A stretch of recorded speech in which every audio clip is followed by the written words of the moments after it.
all are well and fine at your home. So today we are going to learn Mankind of Evolution, Standard 5th, lesson number 5th, which is the evolution of mankind. Okay, so ये वाला lesson आज हम cover up करेंगे, but उसके पहले मैं आपको बता दूं कि ये हमारा पार्ट 2 है. जैसे कि हमने देखा था कि पार्ट 1 में हमने होमो हैबिलिस और उनके द्वारा बनाए गए टूल्स के बारे में पढ़ा था. अगर आपने मेरी वो वीडियो नहीं देखी है तो मैंने लिंक डिस्क्रिप्शन में दे दी है, आप वहाँ से जाके देख सकते हैं, या मैंने आई बटन भी दे दिया है, आप वहाँ से भी जाके देख सकते हैं.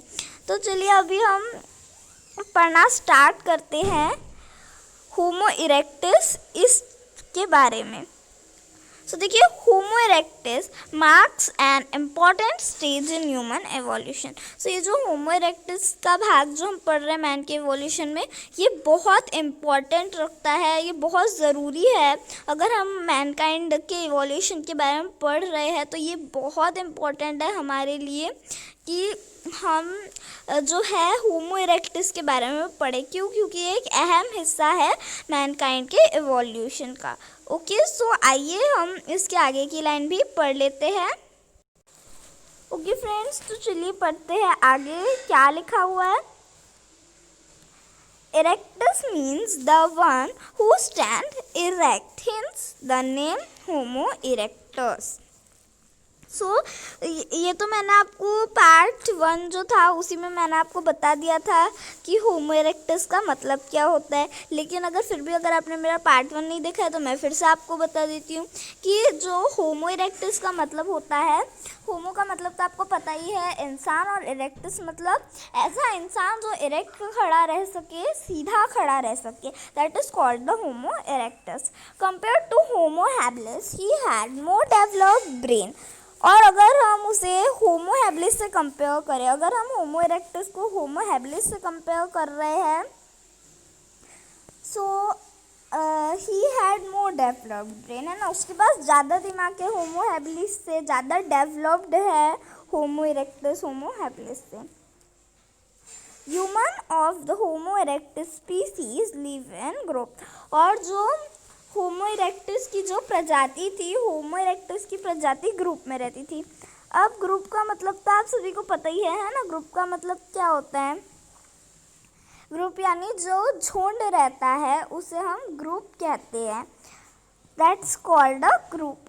सो अगर हम देखें तो होमो इरेक्टस ग्रुप्स में रहते थे, झुंड बना के रहते थे.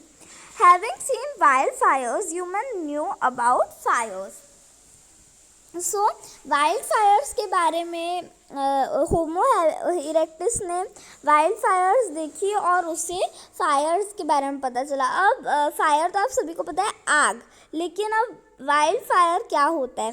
वाइल्ड फायर यानी नेचुरली जो आग लगती है, जैसे फॉरेस्ट में कभी कभी नेचुरली आग लग जाती है, तो होमो इरेक्टस ने भी कई बार ऐसा ऑब्जर्व किया उस आग को, और फिर उसने आग जलाने की टेक्निक सीखी, है ना, कि आग कैसे जलाए, वो उसने नेचुरली सीखा. वाइल्ड फायर से जो जंगलों में आग लग जाती है, वहाँ से उन्होंने फायर के बारे में जानकारी ली. It is likely that Homo erectus had learned the technique of fetching the burning branches of trees to use that fire. So बस ऑब्जर्व करते करते होमो इरेक्टस को पता चल गया आग जलाने की टेक्निक. झाड़ों की बहुत सारी ब्रांचेस इकट्ठा करो और फायर जलाओ. During his time, most of the earth was covered with ice sheets. और होमो इरेक्टस की जो प्रजातियां थी, तब जो अर्थ थी वो पूरी जो है आइस शीट से ढकी हुई थी, यानी पूरा बर्फीला मौसम था.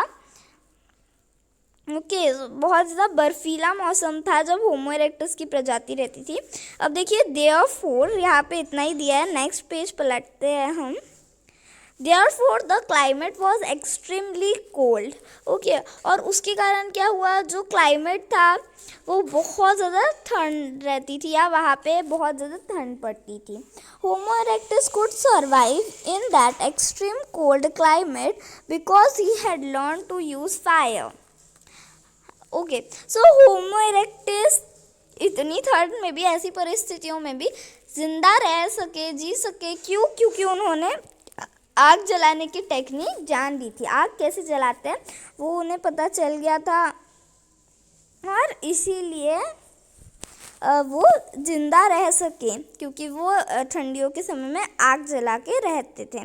However, he had not yet mastered in the technique of making fire.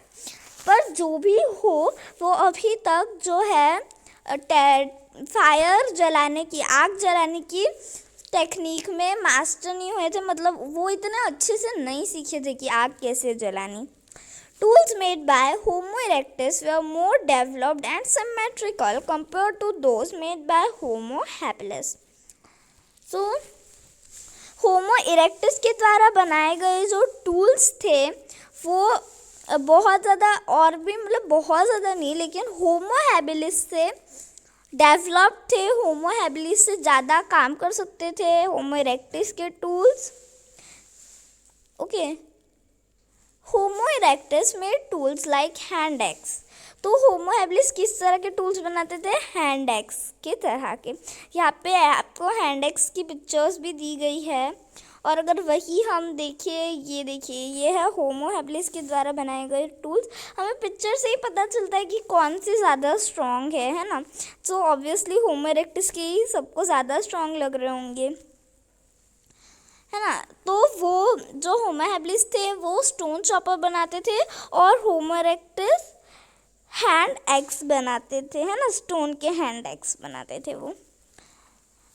अब देखिए, remains of Homo erectus have been found along with his tools in continent of Africa, Asia and Europe. So जो Homo erectus के जो remains थे, जैसा कि हमने Homo habilis के बारे में पढ़ा था, तो हमने क्या पढ़ा था कि जो Homo habilis थे वो तांजानिया और केन्या के बॉर्डर के बीच में अफ्रीका कंटिनेंट में पाए गए थे। और जो Homo erectus थे वो उनका रिमेन्स कहाँ पाया गया था? उनका रिमेन्स पाया गया था अफ्रीका, एशिया और यूरोप, इन तीनों कंटिनेंट के बीच में होमो इरेक्टस का रिमेन्स पाया गया था। और उनका जो रिमेन्स था उनके साथ उनके द्वारा बनाए गए टूल्स भी थे, है ना, जैसे कि होमो हैबिलिस के रिमेन्स के भी साथ थे। अब देखिए, हम फ़िलहाल आज के लिए हम इतना ही पढ़ेंगे, क्योंकि ये वीडियो भी बहुत लंबी हो गई है। नेक्स्ट वीडियो में हम होमो निएंडरथैलेंसिस के बारे में पढ़ेंगे। होमो निएंडरथैलेंसिस जो है ये भी एक बहुत इम्पॉर्टेंट स्टेज है, जो कि होमो इरेक्टस से ज़्यादा डेवलप थे। ये देखिए, आप देख सकते हैं, ये ऐसे दिखते थे होमो निएंडरथैलेंसिस। इनके बारे में भी हम बहुत कुछ जानेंगे, बट फ़िलहाल आज के लिए इतना ही। अगर आपको मेरी ये वीडियो अच्छी लगी तो प्लीज़ इस वीडियो को एक लाइक ज़रूर दे दीजिए, और हमारे चैनल को सब्सक्राइब करना ना भूलें। धन्यवाद।